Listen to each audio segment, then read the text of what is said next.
Hello दोस्तों, आज हम लोग शुरू करने वाले हैं भूगोल। भूगोल इकाई एक, खंड एक का पहला चैप्टर है भारत संसाधन एवं उपयोग। यानी भूगोल का पहला चैप्टर भारत संसाधन एवं उपयोग।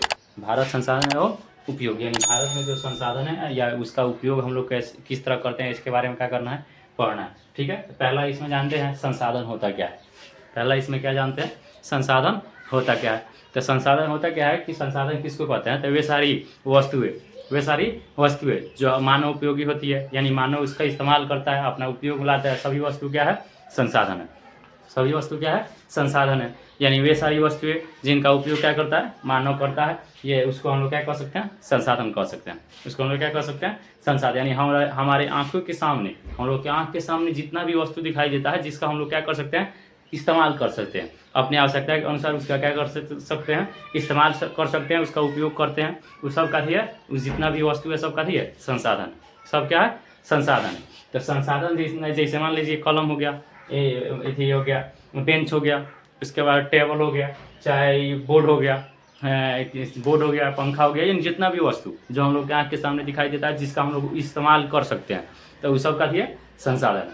सब क्या है, संसाधन। जैसे खनिज हो गया, खनिज हो जाएगा, खनिज में क्या, पेट्रोलियम, डीजल पेट्रोल, केरोसिन तेल, ये सब क्या हो जाएगा, संसाधन हो जाएगा। सब क्या हो जाएगा, संसाधन। अब संसाधन हो जाएगा तो संसाधन जो है इसका क्या है, मनुष्य जो है इसका क्या करता है, इस्तेमाल करता है, यानी उससे क्या करता है, लाभ उठाता है।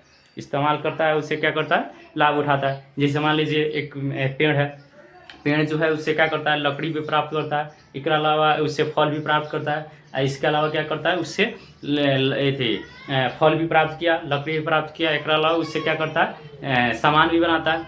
क्या करता है, सामान भी बनाता है, कोयला उससे प्राप्त करता है, उसको जलाने के बाद उससे क्या मिलता है, कोयला मिलता है। यानी इस्तेमाल करता है कि नहीं करता है, करता है। तो संसाधन जो है मनुष्य के जीवन में बहुत बड़ा क्या है, इसका योगदान है। यानी संसाधन नहीं रहे तो मनुष्य जो है अपना जीवन कल्पना कर सकता है, नहीं कर सकता है। हर एक चीज़ जो होता है संसाधन, मतलब जितना भी हम लोग इस्तेमाल करते हैं सब का दिए संसाधन है। सब क्या है, संसाधन। जैसे मान लीजिए मार्कर नहीं रहता, ये बोर्ड नहीं रहता तो आप लोग को पढ़ा सकते, नहीं पढ़ा सकते। क्या है कि बोर्ड जो है इस पर हम लोग क्या कर सकते हैं, लिख सकते हैं। और मार्कर जो है इससे क्या होता है, लिखाता है। यानी संसाधन के बगैर जो है मानव जो है कोई भी काम कर सकता है, नहीं कर सकता। जैसे खाना बनाने के लिए हम लोग क्या चाहिए, चावल चाहिए। चावल भी क्या है, संसाधन है। चावल भी क्या है, संसाधन है। यानी हम लोग उसका क्या कर सकते हैं, इस्तेमाल करते हैं कि नहीं करते, करते हैं। चूल्हा हो गया, गैस चूल्हा, सब का दिए संसाधन है। सब क्या है, संसाधन। जैसे हमको यहाँ से नरगढ़िया जाना है तो मोटरसाइकिल जाएंगे, चाहे साइकिल से, चाहे कोई भी बस ट्रक कुछ भी से जाएंगे, तो सब का ही हो गया, संसाधन हो गया। सब क्या हो गया, संसाधन। यानी संसाधन का महत्व जो है हम लोग का जीवन में बहुत ज़्यादा है। संसाधन का महत्व हम लोग के जीवन में काफ़ी है, बहुत ज़्यादा। यानी संसाधन के बगैर मानव की जीवन कल्पना हो सकती है, नहीं हो सकती है।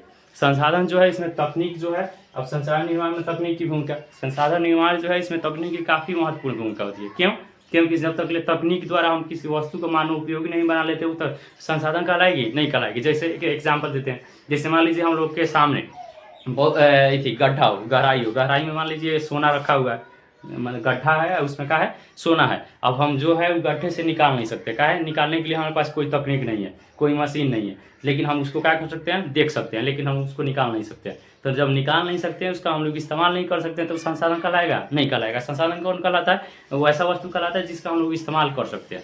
यानी तकनीक हमारे पास हो, उसको हम लोग प्राप्त कर सके तकनीक द्वारा, और उसका इस्तेमाल कर सकते हैं, उसको हम लोग क्या कहते हैं, संसाधन। लेकिन हमारे सामने क्या है, गड्ढा में सोना है, या मान लीजिए पेट्रोल है, चाहे डीजल है, लेकिन हम उसको निकाल नहीं सकते। काहे नहीं निकाल सकते हैं, क्या कि तकनीक हमारे पास है ही नहीं, उसको निकालने के लिए तकनीक हमारे पास नहीं है। लेकिन हम क्या हो रहा है, हमको दिखाई दे रहा है, तो संसाधन कहलाएगा, नहीं कहलाएगा। यानी संसाधन निर्माण में तकनीक क्या होती है, काफ़ी महत्वपूर्ण भूमिका होती है। इसीलिए देखिए जिमरमैन, कौन से, जिमरमैन,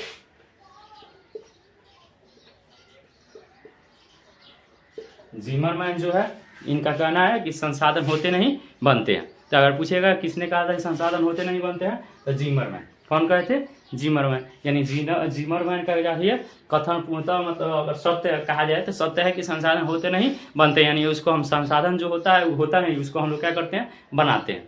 क्या करते हैं, बनाते हैं। जैसे बहुत अगर बात किया जाए कि 500 साल, 1000 साल पहले जो था, ज़मीन के अंदर कोयला था, पेट्रोल था, डीजल था, लेकिन वो वगैरह जो मनुष्य रहते थे उनको क्या था, उतना ज़्यादा मतलब तकनीक नहीं था, उसको नहीं निकाल पाते थे।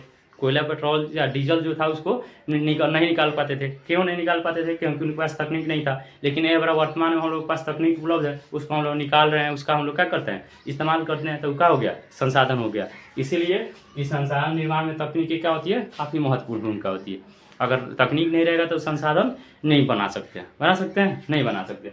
अगला क्या कि संसाधन के प्रकार। संसाधन देखा जाए तो मुख्यतः कितना प्रकार का होता है, 2 प्रकार के। या तो प्राकृतिक संसाधन होगा, या तो कौन सा संसाधन, मानवीय संसाधन। प्राकृतिक संसाधन किसको कहते हैं कि वैसा संसाधन जो ईश्वर द्वारा बनाया गया हो।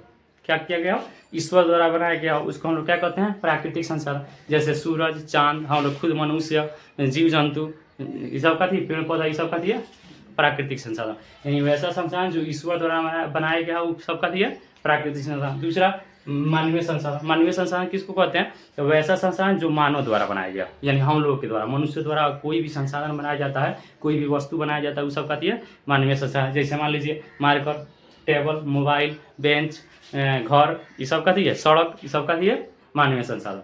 हवाई जहाज, जितना बस, ट्रक, ये सब कहती हो जाएगा मानवीय संसाधन। वैसा संसाधन जो मनुष्य द्वारा बनाया जाता हो, यानी मनुष्य द्वारा बनाया गया जितना भी वस्तु है सब कहती है, जिसका हम लोग इस्तेमाल करते हैं, सब कहती है मानवीय संसाधन। ठीक है, समझ में आ गया। अगला क्या करा कि देखिए अलग अलग प्रकार हो जाए कि उत्पत्ति के आधार पर, जैसे उपयोगिता के आधार पर, स्वामित्व के आधार पर, विकास की स्थिति के आधार पर, इस सब के आधार पर संसाधन क्या होता है, इसका अलग अलग प्रकार होता है। जैसे मान लीजिए उत्पत्ति के आधार पर, उत्पत्ति के आधार पर संसाधन कितना प्रकार का होता है, 2 प्रकार के। पहला जैव संसाधन, दूसरा कौन सा होता है, अजैव संसाधन। अब उत्पत्ति के आधार पर देखा जाए तो संसाधन कितना प्रकार के, 2 प्रकार के, जैव संसाधन, दूसरा अजैव संसाधन। जैव संसाधन किसको कहते हैं कि वैसा संसाधन जो सजीव वस्तु से प्राप्त होता है, यानी जिसमें जान रहता है, यानी सजीव जो रहते हैं, सजीव किसको कहते हैं आप लोग जानते होंगे, यानी सजीव जिसको कहते हैं उसको कहते हैं जिसमें जान रहता है। जिसमें क्या रहता है, जान रहता है। जिसमें जान नहीं रहता उसको हम लोग निर्जीव कहते हैं। जिसमें जान नहीं रहता उसको क्या कहते हैं, निर्जीव। तो जैव संसाधन किसको कहते हैं कि जो सजीवों से प्राप्त होता है, उसको हम लोग क्या कहते हैं, वैसा संसाधन जिसको जो सजीवों से प्राप्त होता है उसको हम लोग क्या कहते हैं, जैव संसाधन। उसको क्या कहते हैं, जैव संसाधन।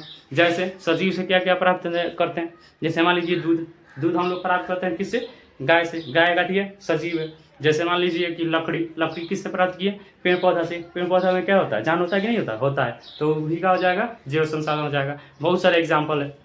ठीक है, दूसरा क्या दिया, अजैव संसाधन। अजैव संसाधन किसको कहते हैं, जो निर्जीवों से प्राप्त होता है, यानी वैसा संसाधन जो किससे प्राप्त होता है, निर्जीवों से, जिसमें जान नहीं रहता है, उससे हम लोग प्राप्त करते हैं, तो उसको हम लोग क्या कहते हैं, अजैव संसाधन। जैसे कोई, जैसे हम पत्थर कह सकते हैं, पत्थर क्या कह सकते हैं, पत्थर, मिट्टी, ये सब कहती है अजैव है। ये सब कहती है अजैव, यानी जिसमें जान नहीं रहता उससे हम लोग क्या करते हैं, प्राप्त करते हैं। जैसे पहाड़, क्या हो गया, पहाड़, ये सब कहती है अजैव संसाधन, काहे कि इसमें जान नहीं होता है, अजैव संसाधन। अगला क्या होता है, स्वामित्व के आधार पे।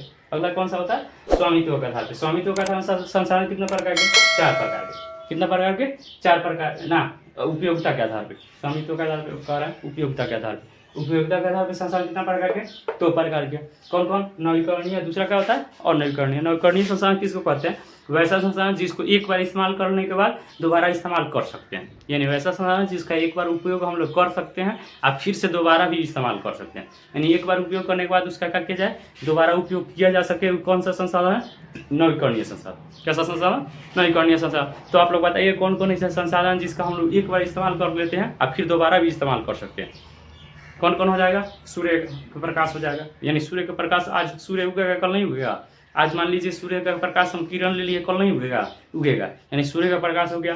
चांद हो गया, चांद का भी हम आज भी इस्तेमाल करते हैं, कल भी इस्तेमाल करेंगे, जब तक दुनिया रहेगा तब तक क्या कर सकते हैं, उसका इस्तेमाल कर सकते हैं। और क्या हो जाएगा, और इसमें बहुत सारा चीज़ हो जाएगा।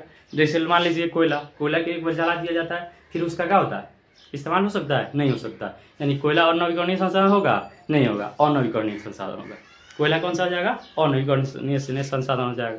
यानी इसमें कौन कौन सा हो जाएगा, सूर्य का प्रकाश हो जाएगा, हवा हो जाएगा, उसके बाद चांद हो जाएगा, ये सब का ही है नवीकरणीय संसाधन। यानी वैसा संसाधन जिसको एक बार इस्तेमाल करने के बाद दोबारा भी उसका क्या किया जा सके, इस्तेमाल किया जा सके, उसको हम लोग कौन सा संसाधन कहते हैं, नवीकरणीय संसाधन। ठीक है, भुलाएगा नहीं ना। अगला देखिए अनवीकरणीय संसाधन। अगला क्या है, अनवीकरणीय संसाधन। अनवीकरणीय संसाधन किसको कहते हैं, वैसा संसाधन जिसको एक बार इस्तेमाल कर लिया जाए तो फिर से दोबारा इस्तेमाल नहीं कर सकते हैं। यानी एक बार इस्तेमाल कर लें तो दोबारा इस्तेमाल करने के लायक बचता ही नहीं है, खत्म हो जाता है, तो उसको हम लोग क्या कहते हैं, अनवीकरणीय संसाधन। जैसे कोयला, जैसे क्या हो जाएगा, कोयला अभी बताया ना, कोयला जो है एक बार अगर जला लिया जाए तो फिर कोयला बचता है, नहीं बचता है, वो राख हो जाता है। क्या होता है, राख हो जाता है, तो उसको दोबारा इस्तेमाल कर सकते हैं, नहीं कर सकते हैं। तो कौन सा संसाधन हो गया, अनवीकरणीय संसाधन। जैसे मान लीजिए पेट्रोल, जैसे क्या हो जाएगा, पेट्रोल को मान लीजिए एक बार इस्तेमाल कर लेंगे तो फिर से इस्तेमाल होगा नहीं। मान लीजिए पेट्रोल हम 1 लीटर लेके आए, अपना मोटरसाइकिल में डलवाए, यहाँ से मान लीजिए नरकटिया वजरा रामनगर या कहीं पे गए, कहीं पे क्या किए, गए, अब जाए गए रास्ता में तो क्या हो जाएगा, जल जाएगा कि फिर बचेगा, फिर नहीं ना बचेगा ना, वो क्या हो जाएगा, खत्म हो जाएगा। तो कौन सा संसाधन हो गया, अनवीकरणीय संसाधन, यानी वैसा संसाधन जिसको एक बार इस्तेमाल करने के बाद दोबारा इस्तेमाल करने के लायक नहीं बचता है, उसको हम लोग क्या कहते हैं, अनवीकरणीय संसाधन। तीसरा क्या है, तीसरा आधार पे होता है स्वामित्व के आधार पे। किसके आधार पे, स्वामित्व के आधार पे। स्वामित्व के आधार पे संसाधन कितने प्रकार के, 4 प्रकार के, व्यक्तिगत, सामुदायिक, राष्ट्रीय और अंतर्राष्ट्रीय। व्यक्तिगत संसाधन किसको कहते हैं, देखिए व्यक्ति मतलब कोई एक व्यक्ति कर रहा है, तेरे व्यक्तिगत संसाधन यानी वैसा संसाधन जिस पर किसी एक खास व्यक्ति का अधिकार होता है। किसका अधिकार होता है, किसी एक व्यक्ति का अधिकार होता है, यानी किसी एक खास व्यक्ति का अधिकार होता है, उसको हम लोग क्या कहते हैं, व्यक्तिगत संसाधन। जैसे मान लीजिए घर जो रहता है किसी एक व्यक्ति का रहता है, उस पर किसी एक व्यक्ति का अधिकार होता है। जैसे जमीन भी रहता है किसी एक व्यक्ति का रहता है। जैसे तालाब, मोटरसाइकिल किसी एक व्यक्ति का उस पर अधिकार रहता है। तो वैसा संसाधन जिस पर किसी एक व्यक्ति का अधिकार रहता है, किसी एक खास व्यक्ति का अधिकार रहता है, उसको हम लोग क्या कहते हैं, व्यक्तिगत संसाधन। जैसे घर हो गया, उसके बाद क्या हो जाएगा, तालाब हो जाएगा, उसके बाद मान लीजिए कि जमीन हो जाएगी ना, मोटरसाइकिल सब हो जाएगा, किसी एक व्यक्ति का अधिकार होता है उस पर, तो उसको हम लोग क्या कहते हैं, व्यक्तिगत संसाधन। उसके बाद क्या है, सामुदायिक मतलब किसी एक समुदाय का अधिकार होता है। सामुदायिक जैसे मान लीजिए हिंदू, मुस्लिम, सिख, ईसाई सबका एक समुदाय है, अब क्या है, समुदाय है। तो सामुदायिक संसाधन किसको कहते हैं, तो वैसा संसाधन जिस पे किसी एक खास समुदाय का अधिकार होता है, यानी वैसा संसाधन जिस पे किसी एक समुदाय का अधिकार होता है, उसको हम लोग क्या कहते हैं, सामुदायिक संसाधन। जैसे मान लीजिए मंदिर जो रहता है वो सिर्फ किसका होता है, हिंदुओं का होता है। मस्जिद जो होता है उस पर किस समुदाय का अधिकार होता है, तो मुस्लिम का। किसका, मुस्लिम का। जैसे गिरजाघर, कब्रिस्तान, शमशान घाट, ये सब का दिए सामुदायिक संसाधन, यानी किसी एक समुदाय का अधिकार होता है कि नहीं होता है। तो उसको हम लोग क्या कहते हैं, सामुदायिक संसाधन, यानी वैसा संसाधन जिस पे किसी एक समुदाय का अधिकार होता है, उसको हम लोग क्या कहते हैं, सामुदायिक संसाधन कहते हैं। अगला क्या, राष्ट्रीय संसाधन। अगला क्या, राष्ट्रीय संसाधन। तो राष्ट्रीय संसाधन किसको कहते हैं, तो वैसा संसाधन जो किसी एक राष्ट्र के अंतर्गत आता है, यानी किसी एक राष्ट्र के अंतर्गत जितना भी संसाधन आएगा सबका दिए राष्ट्रीय संसाधन, सबका दिए राष्ट्रीय संसाधन। जैसे हम लोग का भारत मान लीजिए एक राष्ट्र है, अब भारत के अंदर जितना भी वस्तु आएगा, जितना भी संसाधन आएगा, सबका दिए राष्ट्रीय संसाधन, सबका दिए राष्ट्रीय संसाधन। जैसे इसमें होता है कि भारत जो है, भारत से अगर देखा जाए तो 19.2 किलोमीटर, कितना किलोमीटर, 19.2 किलोमीटर जो होता है उसको हम लोग राष्ट्रीय संपदा कहते हैं। क्या कहते हैं, राष्ट्रीय संपदा कहा जाता है। तो अगर पूछेगा कि राष्ट्रीय संपदा जो होता है कितने किलोमीटर तक होता है, तो 19.2 किलोमीटर। कितना किलोमीटर, 19.2 किलोमीटर जो रहता है उसको हम लोग क्या कहते हैं, राष्ट्रीय संपदा कहते हैं।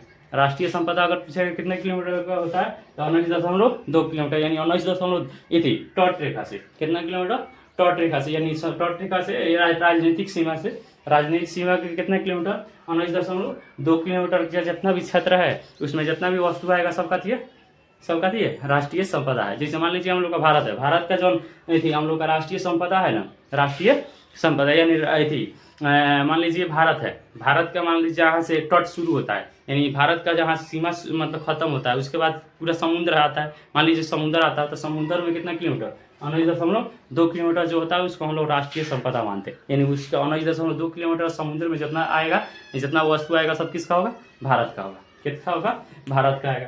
उसके बाद क्या हो गया, अंतर्राष्ट्रीय संस्थान। क्या हो गया, अंतर्राष्ट्रीय संस्थान। तब ऐसा संस्थान जिसपे किसी भी देश का या किसी भी राष्ट्र का अधिकार नहीं होता है, जबकि किसी भी देश का अधिकार नहीं होता है, बल्कि विश्व के पूरे राष्ट्रों का अधिकार होता है। यानी विश्व के जितना भी देश है ना, सबका इस पे क्या होता है, बराबर का अधिकार होता है। उसको हम लोग क्या कहते हैं, अंतर्राष्ट्रीय संस्थान। जैसे इसको तट रेखा से 200 किलोमीटर के बाद का जितना भी क्षेत्र आता है, तट रेखा से यानी समुद्र का तट है, उसके बाद 200 किलोमीटर के बाद का जितना भी क्षेत्रफल आता है, जितना भी मतलब 200 किलोमीटर के बाद का जितना भी आएगा, कोई भी वस्तु आएगा, यानी कोई मछली हो गया, चाहे पेट्रोल हो गया, चाहे डीजल हो गया, तो उसको हम लोग क्या कहते हैं, उसको क्या कहा जाता है, अंतर्राष्ट्रीय में आ जाएगा। कौन सा संसाधन में आएगा, अंतर्राष्ट्रीय, यानी उसमें पूरा विश्व के जितना भी देश है सबका क्या रहेगा, बराबर अधिकार होता है। क्या रहता है, बराबर अधिकार होता है। तो अगर पूछेगा अपवर्जक आर्थिक क्षेत्र, राष्ट्रीय संपदा और पर्यटक आर्थिक क्षेत्र कितना किलोमीटर, 200 किलोमीटर। कितना किलोमीटर, और पर्यटक आर्थिक क्षेत्र जो रहता है कितना किलोमीटर तक होता है, 200 किलोमीटर। कितना किलोमीटर, 200 किलोमीटर। और राष्ट्रीय संपदा 19.2 किलोमीटर। ठीक है, समझ गए। इतना रहने देते हैं। इसमें एक वीडियो है, यानी पार्ट 1 हो गया, पार्ट 2 एक वीडियो और होगा, उसके बाद इसका हो जाएगा, खत्म हो जाएगा। पहला चैप्टर जो हो जाएगा, क्या हो जाएगा, खत्म हो जाएगा।